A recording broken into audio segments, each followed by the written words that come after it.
Assalamualaikum warahmatullahi wabarakatuh.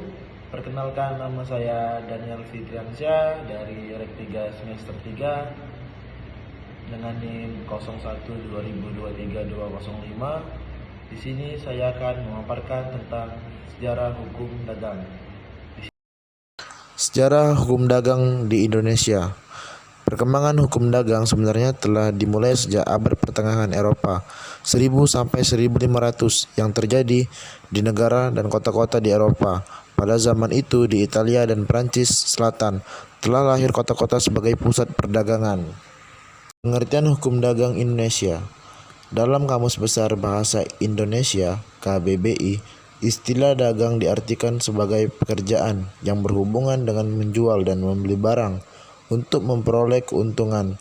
Di zaman yang modern ini, perdagangan adalah pemberian perantara kepada produsen dan konsumen untuk membelikan dan menjualkan barang-barang yang memudahkan dan memajukan pembeli dan penjualan. Orang membagi jenis perdagangan menjadi 3, yaitu 1. Menurut pekerjaan yang dilakukan perdagangan. 2. Menurut jenis barang yang diperdagangkan. 3. Menurut daerah tempat perdagangan itu dijalankan. Adapun usaha perniagaan itu meliputi 1. Benda-benda yang dapat diraba, dilihat, serta hak-haknya. 2. Para pelanggan. 3. Rahasia-rahasia perusahaan. Sistematika hukum dagang Indonesia. 1. Hukum tertulis yang dikodifikasikan. Kitab Undang-Undang Hukum Dagang KUHD atau Wetboek van Koophandel Indonesia. KUHD terdiri dari 2 kitab, yaitu tentang umumnya 10 bab dan tentang hak-hak dan kewajiban yang tertib dalam pelayaran 13 bab. Catatan: menurut STB 1936 sampai 276 yang berlaku 17 Juli 1938, bab 1 yang berjudul tentang perdagangan dan tentang perbuatan dagang yang meliputi pasal 2, 3, 4, dan 5. 2. Hukum tertulis yang dikodifikasikan, yaitu peraturan perundangan khusus yang mengatur tentang hal-hal yang berhubungan dengan perdagangan. Hukum dagang merupakan perjanjian yang mengikat pihak-pihak yang mengadakan perjanjian. Pada awalnya, hukum dagang berinduk pada hukum perdata. Namun seiring berjalannya waktu, hukum dagang mengkodifikasikan, mengumpulkan aturan-aturan hukumnya, sehingga terciptalah kitab undang-undang sendiri, yaitu Hukum Dagang KUHD, yang sekarang telah berdiri sendiri atau terpisah dari kitab Undang-Undang Hukum Perdata KUHP. Kitab KUHD terbagi atas 2, masing-masing kitab dibagi menjadi beberapa bab tentang hukum dagang itu sendiri dan terbagi ke dalam bagian-bagian dan masing-masing menjadi pasal 1 ayat. Dagang selain diatur KUHD dan KUHS juga terdapat berbagi peraturan-peraturan khusus yang belum dikodifikasikan seperti peraturan tentang koperasi, peraturan palisimen, undang-undang oktroy, peraturan lalu lintas, peraturan maskapai andil Indonesia, peraturan tentang perusahaan negara, hubungan hukum perdata dan KUHD. Hukum dagang dan hukum perdata bersifat asasi terbukti di dalam pasal 1 KUHD, perjanjian jual beli, asuransi yang diterapkan dalam KUHD dagang. Perantara dalam hukum dagang pada zaman modern ini, perdagangan dapat diartikan sebagai pemberian perantaraan dari produsen kepada konsumen. Dalam hal ini, pembelian dan penjualan. Adapun pemberian perantara kepada produsen dan konsumen itu meliputi beberapa macam pekerjaan. Misalnya, pekerjaan perantara sebagai maklar, komisioner perdagangan dan sebagainya.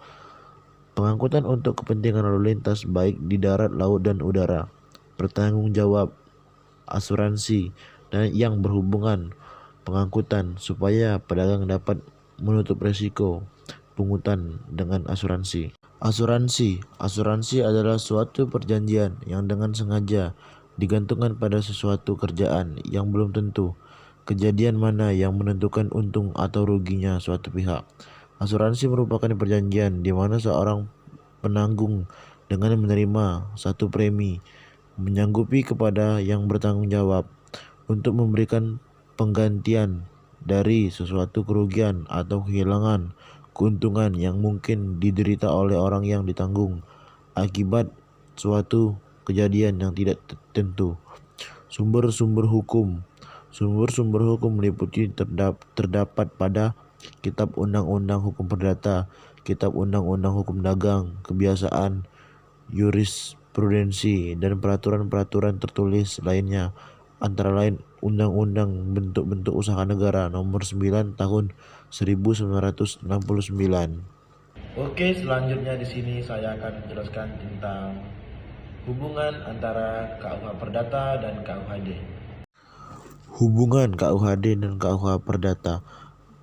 Antara KUH Perdata dan KUH Dagang mempunyai hubungan yang erat sesuai dengan azas hukum, yaitu lex specialis derogat lex generalis, yang berarti peraturan yang bersifat khusus spesial lebih dikedepankan acuan daripada aturan yang bersifat umum general, serta dikatakan oleh Profesor Sudirman Kartoprodo di mana KUHD merupakan suatu lex spesialis dari KUHS sebagai lex generalis.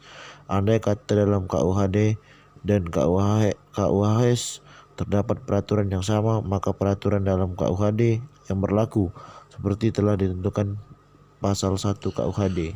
Perkataan hukum perdata dalam arti yang luas meliputi semua hukum privat material, yaitu segala hukum pokok yang mengatur kepentingan perorangan.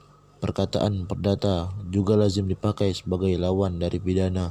Ada juga memakai kata perkataan hukum sipil atau hukum privat material, tetapi karena perkataan sipil juga lazim dipakai sebagai lawan dari militer, maka kita lebih baik memakai istilah hukum perdata untuk segenap hukum privat material tersebut.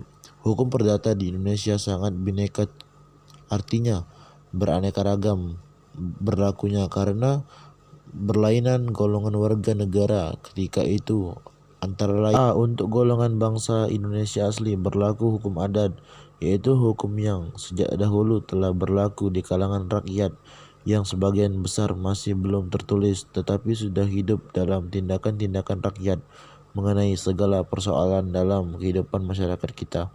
B. Untuk golongan warga negara yang bukan asli Indonesia yang berasal dari etnis Tionghoa atau etnis Eropa, berlaku kitab-kitab hukum perdata, Burgerlijk Wetboek, dan kitab-kitab hukum dagang, Wetboek van Koophandel.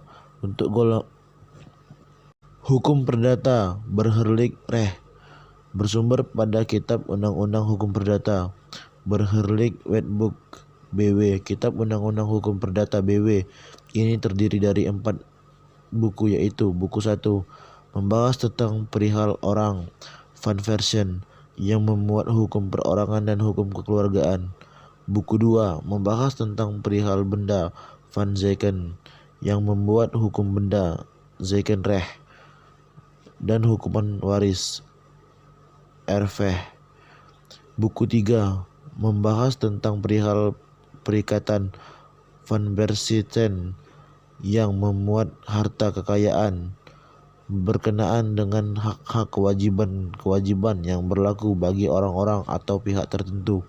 Buku 4 membahas tentang perihal pembuktian dan kadaluarsa, yang memuat perihal alat-alat pembuktian dan akibat-akibat lewat waktu terhadap hubungan-hubungan hukum. Dagang sebagian dari hukum perdata, oleh karena sesungguhnya hukum dagang menjadi sesuatu kesatuan dengan hukum perdata umum dengan memiliki sifat. Hukum dagang adalah sebagai hukum yang khusus dari hukum perdata umum. KUHD pada dasar pokoknya berasal dari Code de Commerce di Prancis. Hal ini terjadi pada abad pertengahan di mana timbul perasaan mengenai ketidakpuasan terhadap peraturan hukum perdata umum untuk dapat memenuhi akan kebutuhan hukum bagi para pedagang yang makin lama makin meluas. Hukum dagang Nanderrecht atau hukum perniagaan bersumber pada Kitab Undang-Undang Hukum Perdata, khususnya buku 3 perihal perikatan. Kitab Undang-Undang Hukum Dagang, Wetboek van Hopendal, WVK, peraturan-peraturan di bidang perdagangan di luar KUHD. A1. Perkompresian, haki, perusahaan persero, perjanjian, perusahaan negara, dan lain-lain. Hubungan antara hukum perdata dan hukum dagang. Hukum dagang merupakan bagian atau cabang dari hukum perdata. Dengan demikian KUH Perdata BW menjadi sumber hukum perdata umum, sedangkan KUHD WVK merupakan sumber hukum perdata khusus. Dalam hubungan yang demikian, hukum nasional hukum perdata Indonesia adalah hukum perdata yang berlaku di Indonesia, yaitu 1. Hukum perdata Barat bekas peninggalan zaman kolonial Belanda yang berlakunya di Indonesia berdasarkan peraturan peralihan Undang-Undang 1945. 2. Hukum perdata nasional adalah hukum perdata yang diciptakan oleh bangsa Indonesia setelah merdeka. Hukum perdata berpredikat nasional perlu ditentukan kriteria yang jelas sebagai berikut. 1. Berasal dari hukum perdata Indonesia. 2. Berdasarkan pada sistem nilai budaya Pancasila. 3. Produk hukum pembentuk Undang-Undang Indonesia. 4. Berlaku untuk semua warga Indonesia.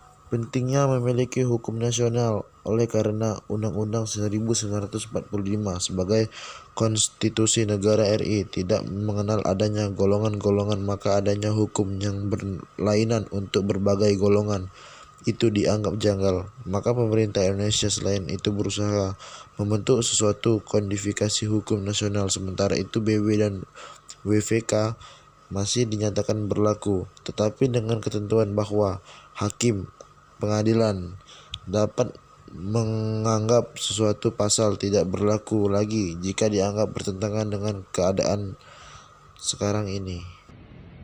Oke, terima kasih teman-teman telah menonton videonya. Saya akhiri. Wabillahi taufiq wal hidayah. Wassalamualaikum warahmatullahi wabarakatuh.